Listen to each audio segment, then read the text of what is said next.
What is going on, guys? In this video today, we're going to be going over how to get more kills slash how to get high kill games in Fortnite.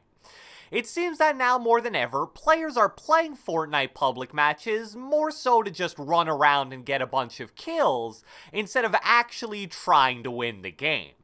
I think that makes a lot of sense because trying to get a bunch of kills means you're constantly putting yourself in fights, and that's so much more fun than just camping and playing for the win.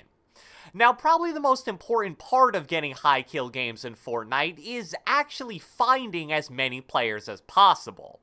I get comments on my videos all the time that go something like this: "Bro, how do you manage to find so many players in a single game?" I can totally understand why people struggle with finding enough enemies to get as many kills as possible. If you don't know how to properly navigate the Fortnite map and some of the subtle little tricks to locate more players, good luck getting high kill games.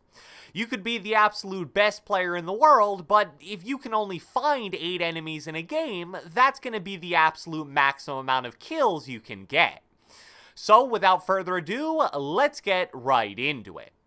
Alright, so let's start this video off by talking about maybe the most important part of getting high kill games, the very beginning. Like I showcased in my video from a few days ago, it's a fairly common occurrence now for 70 to 80 out of the 100 total players to die in literally the first 4 or 5 minutes of a match. Of course, the deaths will definitely slow down after that initial burst, but still, if you only have 1 kill when there's 25 players left in the game, good luck getting anything over maybe 8 or 9 kills max. Nothing is more important in the beginning part of the game than where you decide to land. That's because on average, early game kills are going to be so much easier to get than kills at the middle or end part of a match. If you can land in a town with 5 to 10 plus enemies and you get off to a good start in terms of loot and positioning, you can pick up so many easy kills on enemies just running out in the open trying to loot. You don't need to be great at the game to sit on top of a roof and kill 3 or 4 players running out in the open with 20 wood each. But if you wait until the middle of the match to fight those 3 or 4 players, it's going to be so much harder to get those same kills.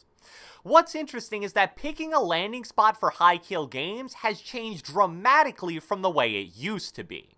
Ever since about March or April of 2018, if you wanted high kill games or more kills in general, you would land Tilted Towers. Other than the rare occasion of a weekly challenge or maybe some kind of a map change, you were simply limiting your potential kills if you landed anywhere other than Tilted. But now that Old Tilted has been replaced by Neo Tilted, this is no longer the case. Neo Tilted simply isn't as stacked with loot and resources as Tilted Towers was, therefore way less people land there on average. So what I use now to determine the most optimal landing spot on a game-to-game basis to get the most kills is the bus path and the hotspot town.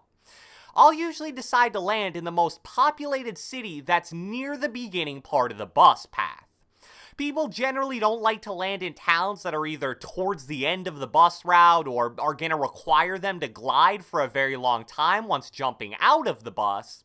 So the closer the beginning of the bus path a town is, the more populated it's likely going to be. However, I don't care if the very beginning of the bus path goes directly over a town like Lucky Landing, Lonely Lodge, or Junk Junction, I'm still not gonna land there. You want to try to stick to towns that are closer to the middle of the map because it will make rotating a lot easier as a whole.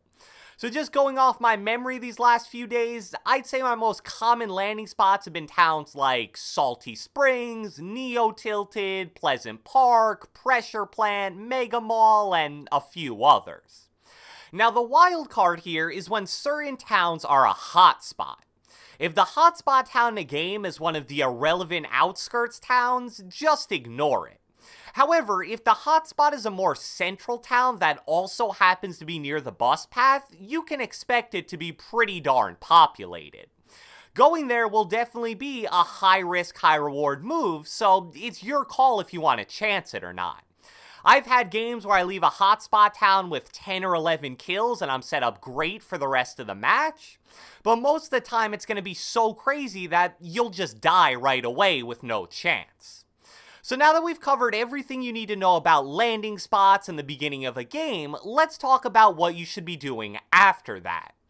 Because of the addition of slipstreams and sky bases at the beginning of this season, rotating throughout the map is now easier than it's been in a while, at least since planes were in the game in Season 7.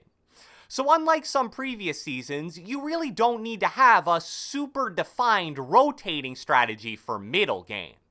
I remember back a few seasons ago, I would do the exact same thing every game. Land tilted, rotate to Dusty Divot, then to Salty Springs, and then to Retail Row. But now, it's really as simple as jumping into the nearest slipstream and flying around in it until you either find an enemy or, even better, an active fight to third party. Or you can also jump into one of the streams of air in the nearest sky base and use that as somewhat of a bootleg rift to go. So even though that part of rotating is definitely different now than it's been in the past, you still want to stay towards the middle of the map and pay attention to the location of the storm. A lot of people really misunderstand how to use the storm and the safe zone to find players. Whenever the storm stops moving and a new safe zone appears, they'll just immediately put themselves in the middle of that safe zone and expect everyone to just run towards them. That's not a bad idea in some scenarios, especially when it's towards the end of the game and the safe zone is really small. But a lot of the time, if you're trying to find players and get more kills, that's the wrong play to make. Let me show you guys an example of just a pretty normal looking safe zone that I included in that hotspot video from a few days ago. So as I've tried to indicate with Microsoft Paint here, although the area above the white line I placed is larger, you're almost guaranteed to find more players in the smaller area under the white line, and that's for two main reasons. First off, you already have 3 of the most populated towns in the game in that section of the safe zone: Salty Springs, Dusty Divot, and Mega Mall. Second, players rotating into the safe zone are way more likely to enter the section below the line compared to above the line. The reason why that is becomes so much more obvious when I extend that theoretical white line which splits the safe zone in half. As you can see, if players rotate in a relatively straight path to the zone, which I would say most people usually do, the bottom half of the line will get so much more action. It should get the rotators from Paradise, Fatal, Shifty, Tilted, Frosty, Snobby, Polar Peak, Happy Hamlet, and Lucky Landing. Compare that to the red half of the safe zone. The only towns that they're likely to get rotators from are the Block and Junk Junction. So hopefully that gets my point across here. You don't just want to look at the safe zone and put yourself in the middle of it or towards the side that has more area. You want to look outside the safe zone and predict which part of the zone players are most likely to rotate to. There are also a few other smaller tricks that I use to locate more players as well. The first one is to camp supply drops. At the beginning of Season 8, Fortnite made it so that supply drops are now shown on the in-game map. Especially now with the lack of health and shield available in an average game, players are more likely to go out of their way towards those drops. So if you don't desperately need health or shield, since the supply drop is shown on the map, you can choose to not open the drop and use it to bait nearby players. You can do the same thing with reboot cards and reboot vans as well. If I eliminate 1 or 2 players from a team of 3 or 4, but I can't find the last players or they run away, I'll always wait at least a little before leaving the area. That's because there's a good chance they'll return to the scene shortly after to try to get their teammates' reboot cards.